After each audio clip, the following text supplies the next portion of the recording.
All right. I'm back and I have another channel, an older channel, but um I began this channel specifically to keep it philosophy stuff.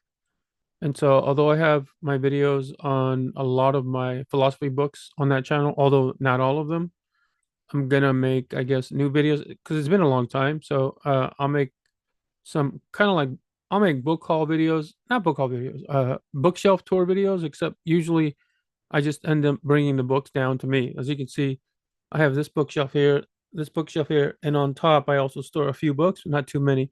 And I recently moved this. If you watched my previous videos, this wasn't here. So I'm gonna show you what I have on these like 2.5 bookshelves. They're small. This is not real, like a real big bookcase. Okay, so let's just get started here. The first three books, I would say I would recommend these to you if you're just getting into philosophy, if you're just getting into analytic philosophy. Um, this one by Anthony Gottlieb is just an introduction to Socrates. Um, nice, easy read, short, super short. One of my favorite books to recommend to students or to people who are wanting to get into analytic philosophy is Plato's Five Dialogues. You can see here it covers the Euthyphro, the Apology, Credo, Meno, Phaedo. Um, and yeah, Plato's not too dense, although there's a lot packed into what he's saying, meaning there's a lot of philosophy there that's not made explicit. You can still go through it and get a lot out of it as a beginner. Uh, if you've heard of Cartesian dualism, this is where it comes from. This is Descartes. This is the Cambridge series books. This is volume two. And this is the one, this is the volume you want to get. You don't want to get volume one. This is has the first meditations. This is the one you want to get. And this is a good, I think it's by, who is this translated by? This is translated by Cottingham, Stuthoff, and Murdoch. I don't know about pronunciation of Stuthoff, but that's what it is. Okay.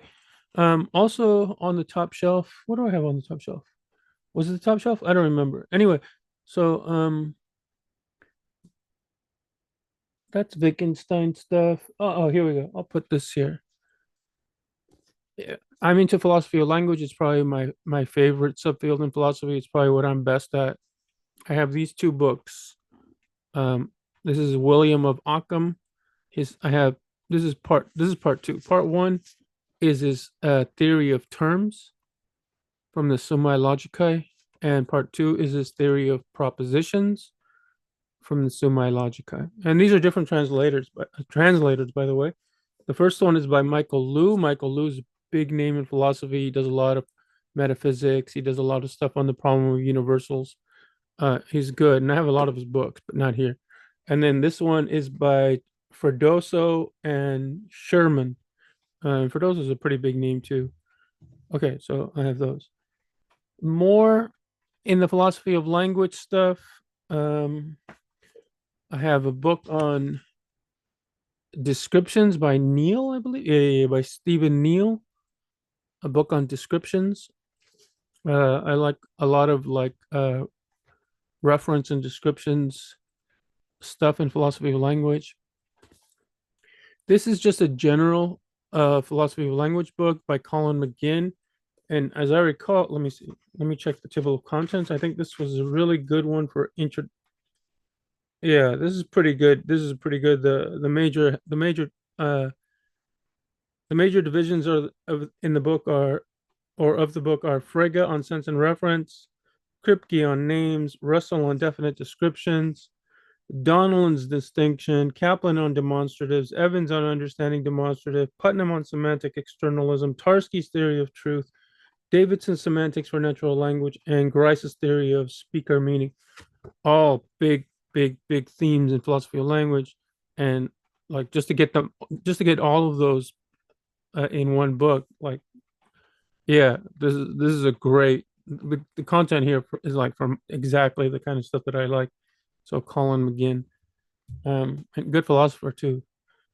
Another one, general stuff on philosophy of language and introductory to like the major themes or the major essays or the major essays. Alexander Miller put out a book, Philosophy of Language.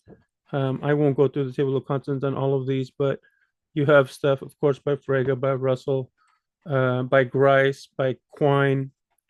So another philosophy of language book I have. This one is more, a little bit more specific. This is direct reference. So this is from, I said, subtitle From Language to Thought by Francois Recanati. I have this book. I have more on reference. This one's called Reference. Sorry, this one's called Reference and Descriptions by Scott Soames. Scott Soames is a big time philosopher too. He puts out a lot of good stuff on like the history of analytic philosophy, on like 20th century analytic philosophy, on philosophy of language. Yeah, and I have a bunch. I want his books, but yeah, get pricey. Anyway, so this is reference and description. I have this. Another one on reference. This is Reference and Consciousness by John Campbell. Okay, so in another book on reference, this is a referential mechanics, direct reference and the foundations of semantics by Joseph Almog. Almog was at UCLA while I was there. He lectured a couple of times in a class, but he was substituting for David Kaplan, whom I took a couple of classes with, although I only finished one of them. Almog is a great lecturer, very good philosopher, in my opinion. Although, like outside of the philosophical circle, you wouldn't know him. Like he's not a mega star in philosophy, but within the community, he's well known. Okay.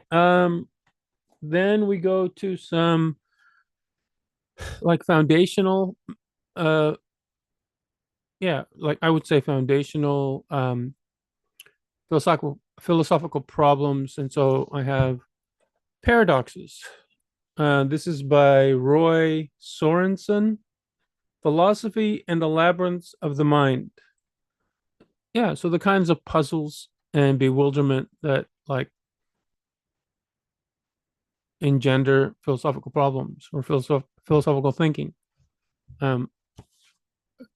Sainsbury has this one, Paradoxes.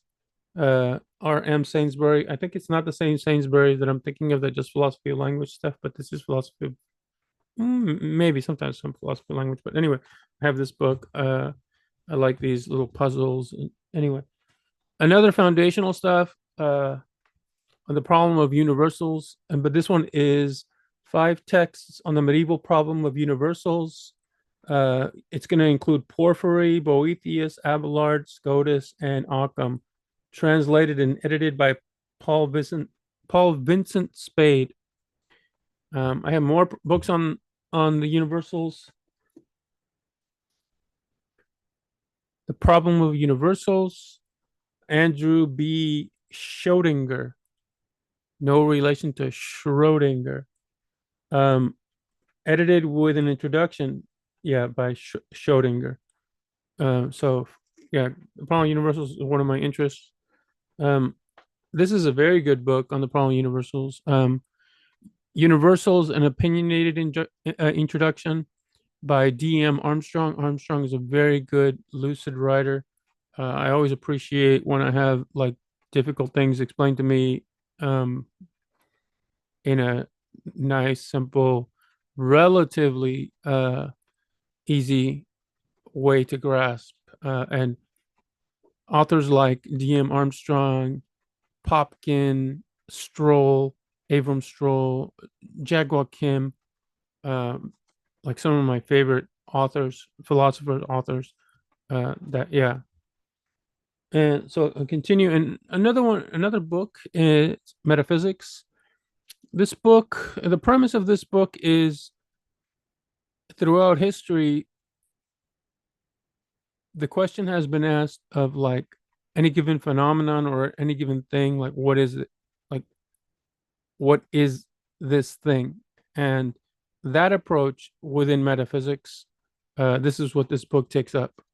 People who have taken up that question for whatever thing that they're interested in. And it's a good, I don't know, it's like a good approach to studying or learning about metaphysics. And you get a lot of history in that way too. So this is by A.W. Moore.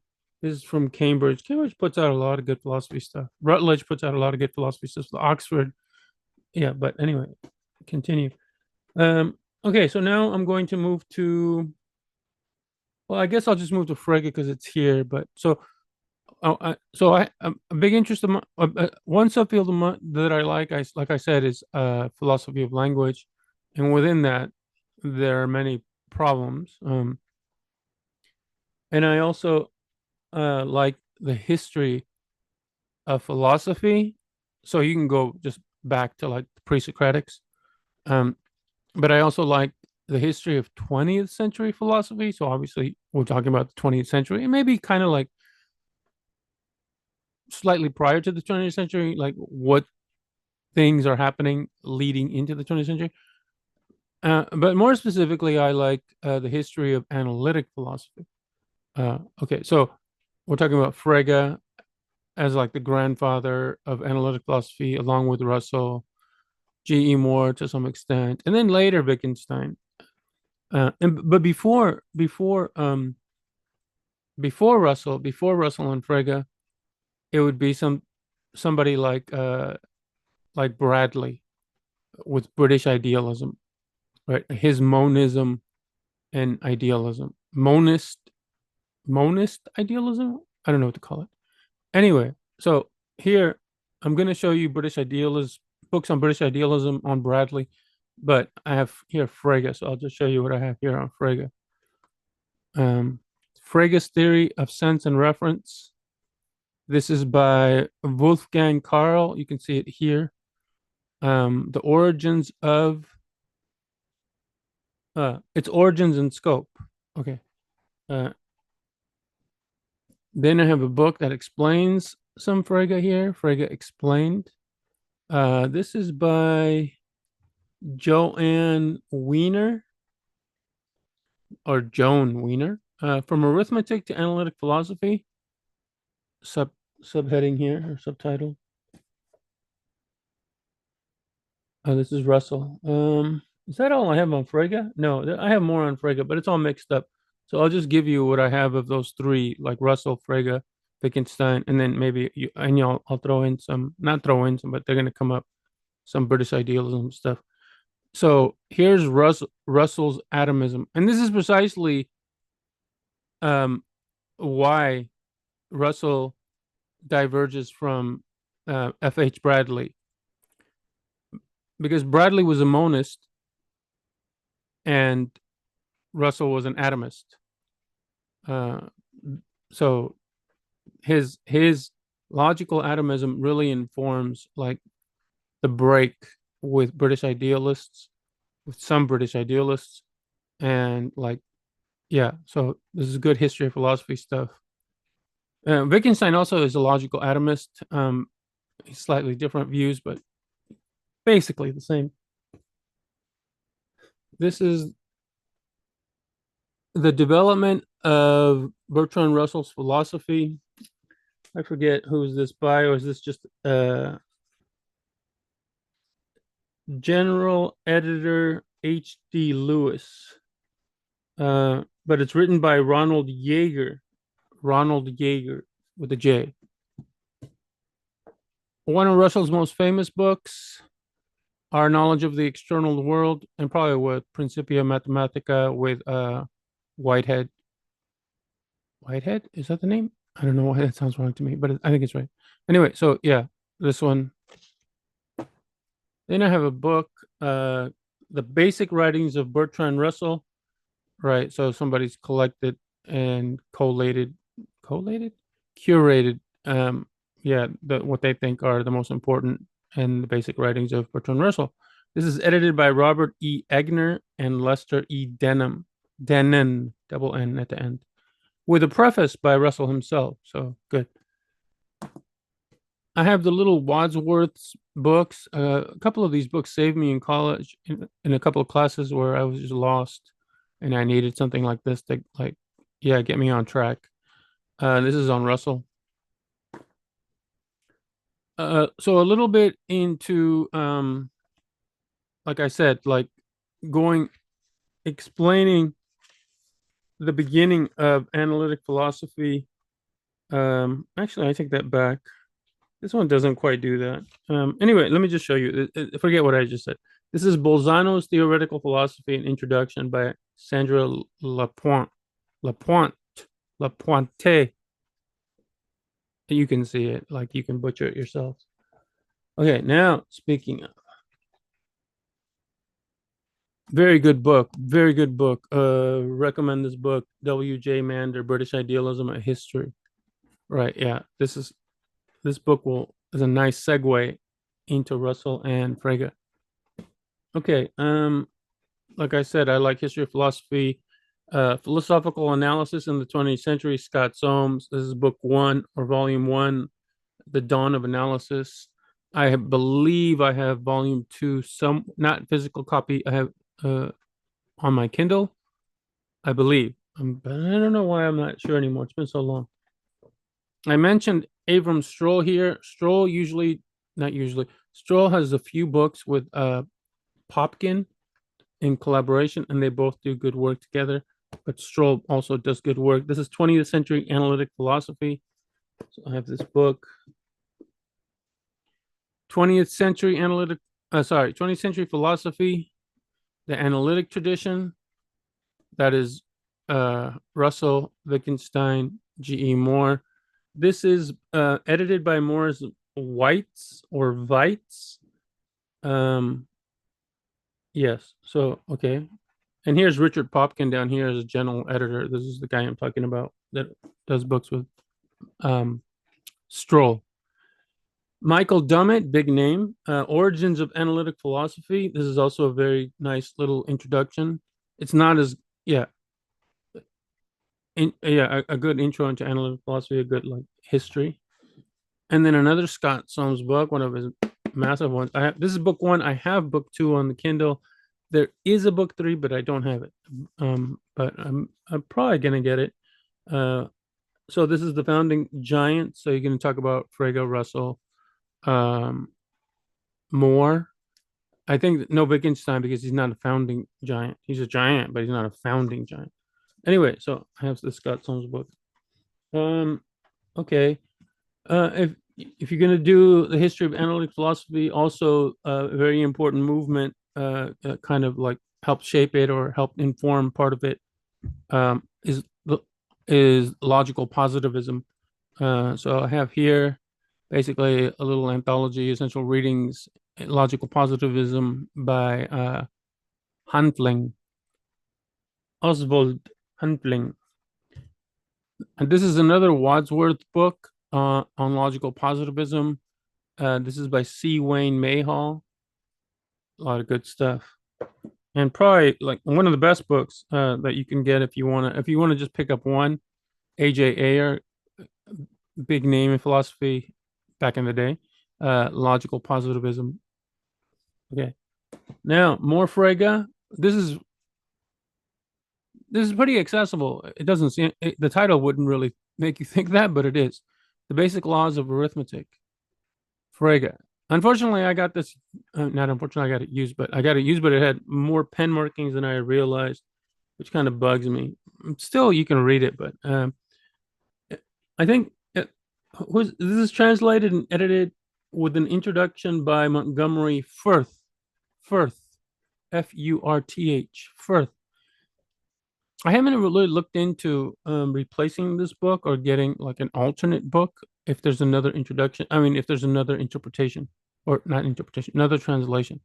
But I might because so one of the reasons why I did all this and I have these particular books on these shelves is because I'm starting to get back. I'm going to start to get back into doing philosophy, and I know what like few topics I'm going to tackle first. I don't want to spread myself too thin, so and I want to be rigorous. So, um, the history of analytic philosophy, but that's going to deal with reading a bunch of Frege, a bunch of Russell, a little bit of more, and then later, much later, I think, a lot of Wittgenstein.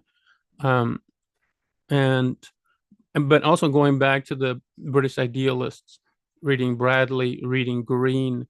Uh, yeah. So, okay. So more Frege. This book here by Noonan. Noonan put out another good book. I think Noonan put out the book on McDowell from this series, but I'm not sure. Anyway, I have this book.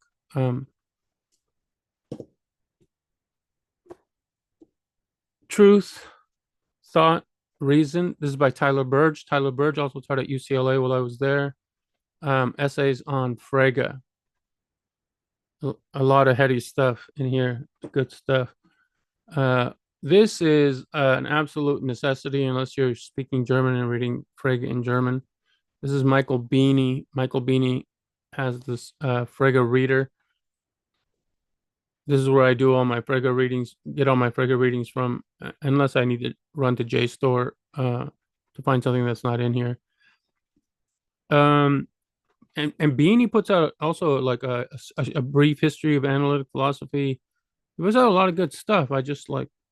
I don't have the money to be picking up all these books. Philosophy books are getting ridiculous. Is it me, or is like I was looking like today, and I think they're just meant for like academics, but we're talking about like $150 for like a 300-page book. Like it's crazy. And like who is I know like if you're a professor, okay, you're gonna get those for free, but like yeah, I'm not paying $150 for a philosophy book. Or it might be a once in a lifetime philosophy book. I'm like, okay, I want this book. I really like it's a great book. But to have like bookshelves of like 20, 30, 40, and that's just on one topic. Like for me, I could easily pick up like 15, 20 books on Wittgenstein uh, that are like $150 each. Like, yeah, that's not going to happen. Anyway, Philosophy of Language, Scott Soames.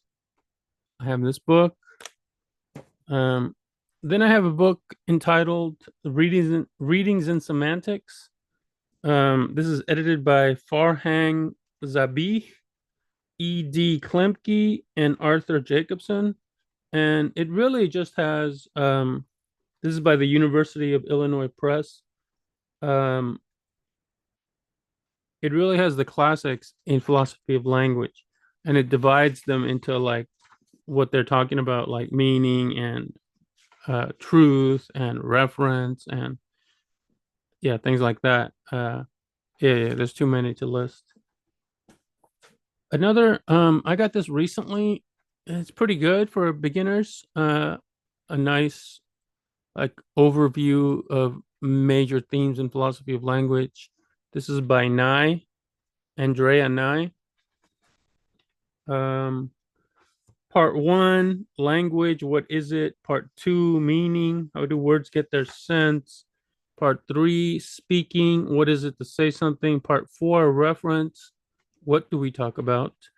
Part five, truth, what is the relation between language and reality? And part six, other minds and foreign tongues, how is it possible to understand what someone else says? So I like the subject headings. I like the major subject headings because it gets at exactly like the puzzlement.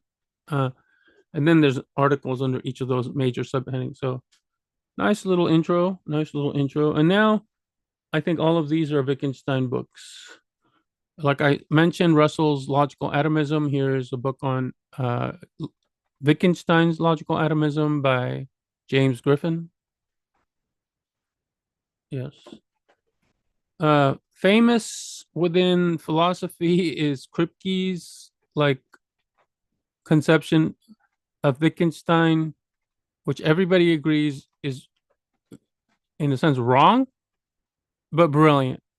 So it's often called Kripkenstein, right? An allusion to Frankenstein. So on rules in private language, good stuff. This I just picked up because it's Wittgenstein, not because the content was going to interest me. Lectures and Conversations on Aesthetics, Psychology, and Religious Belief by Cyril Barrett, edited by Cyril Barrett. Yeah, some things that Wittgenstein was into, like there's some like mysticism, not my thing. H.O. Mounts. This is an introduction to the Tractatus. The Tractatus is Wittgenstein's major treatise, logical treatise. He has another one, the Philosophical Investigations. The Tractatus is often referred to, or is often categorized within his early philosophy, and the Investigations as his later philosophy. The Tractatus is probably, excuse me, I'm fighting up a sneeze. The Tractatus is easily, maybe not easily, but it's one of the books that I had to put down because I was making real no headway in understanding it. And you would think it's a huge giant book with some kind of like esoteric, convoluted, sophisticated, philosophically laden, jargon laden book, but it's not. It's not. It's just that, and maybe because it's not, it's hard to understand because you don't have enough like information.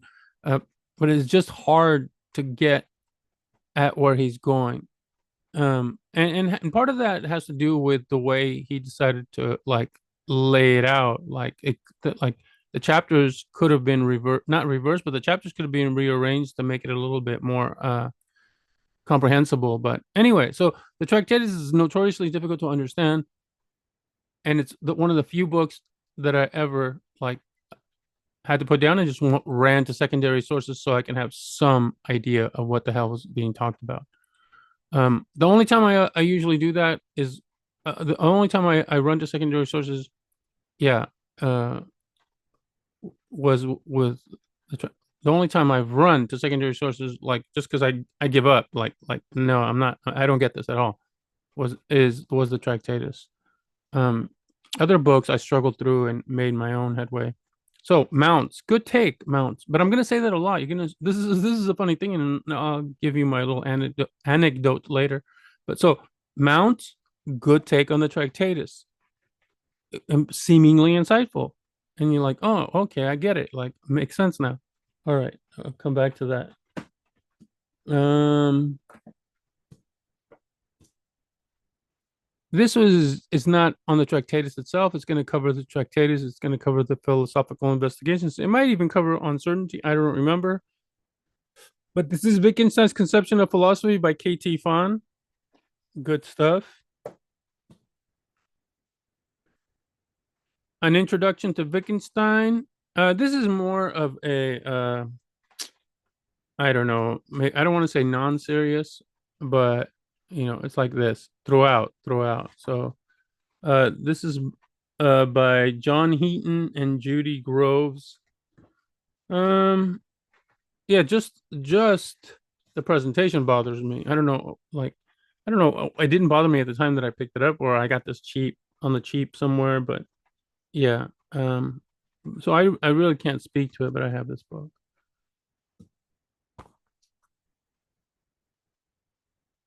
Simply Wittgenstein by Claggy. Claggy's famous. He puts out a lot of books on Wittgenstein, so I have this book. This is going to talk about Wittgenstein in general, not any particular book. Wittgenstein's third most famous book, On Certainty. This is Anscombe and Von Wright, um, edited by. Was Uncertainty written in English? Like, I don't see a translator. 1 second. Sorry. Yeah. Translated by Dennis Paul and G.E. Anscombe. Yeah, Anscombe. This is Avram Stroll. Thank you, Avram Stroll. Wittgenstein. So Stroll has a lot of insightful things, helps you understand Wittgenstein. Here's a one copy of the Tractatus. Here you can see my finger is down here by C.K. Ogden. Ogden, famous translator of the Tractatus. The blue and brown books. I think this is the ones that are the notes that are his students gathered and like produced this book. I think that's right, but somehow I think I'm making a mistake. I think this is also a Ogden book, or is this a McGinnis book? Yeah. This is the Piers and McGinnis translation of the Tractatus. They're not too different. The Ogden and the Piers and the McGinnis. Obviously, there's some differences, and any small difference is going to make could have a profound significance, but there's generally not. This is another Ogden translation, Tractatus Philosophical. Sorry, Tractatus Logico Philosophicus, but commonly just referred to as the Tractatus. Yeah, Ogden.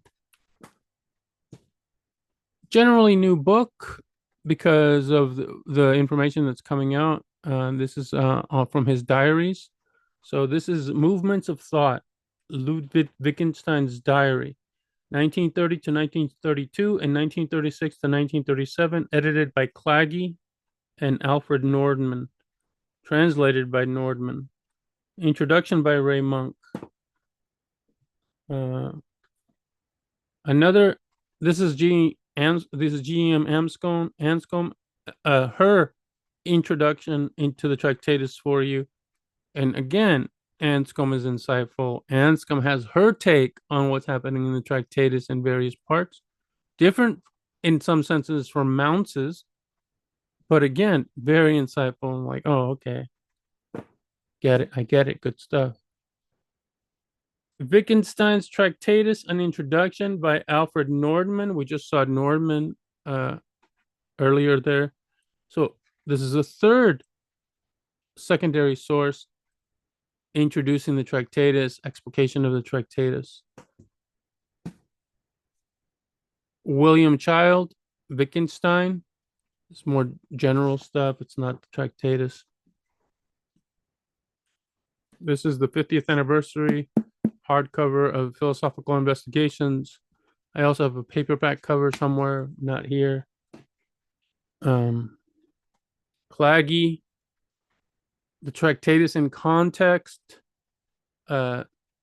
This book is more of like what's happening around Wittgenstein when he's putting out the Tractatus, when he's writing the Tractatus, what philosophical theories are popular and or have influenced him or were likely to have influenced him, what's going on politically, what's happening with the war, what's going on in his family life, things like that, which sometimes is very helpful in understanding the philosophy itself. Okay. Another book was supposed to shed light on the Tractatus, Elucidating the Tractatus. This is by McGinn. This is Marie McGinn, also a good philosopher. Colin McGinn earlier, a good philosopher. Wittgenstein's Early Philosophy of Logic and Language. Very nice. And finally, for bookshelves here, is Wittgenstein's Place in 20th Century Analytic Philosophy by PMS Hacker. PMS Hacker actually has, like, see this book? He has, I think it's 6 books of this size and like, I want to say girth, but that sounds weird. Anyway, these kind of like semi-chunky books where he's explicating the philosophical investigations. And I at one point I wanted to get them because I want these books. I want to I read Wittgenstein. I have my understanding of what Wittgenstein's doing, what Wittgenstein is doing. First and foremost, and it's a struggle. It's a struggle. And I'm not saying like I do a thorough job. I mean, I try to be thorough, but like you miss stuff or you just don't know stuff, or I'm not philosophically sophisticated enough to be aware that there's something over here that I read that like needed to be unpacked, or and I didn't know it, or there's a debate on parts of what he's saying, or he's actually taking part in a debate, and I didn't know there was an ongoing debate at the time, or like what debate what's actually in the balance. So yeah, you have this like limited understanding as thorough as you try to be, especially for me. Like I'm not like a professional philosopher. I don't like devote my life. I'm not a Wittgenstein scholar. I just like I'm an aficionado. Anyway, so I read other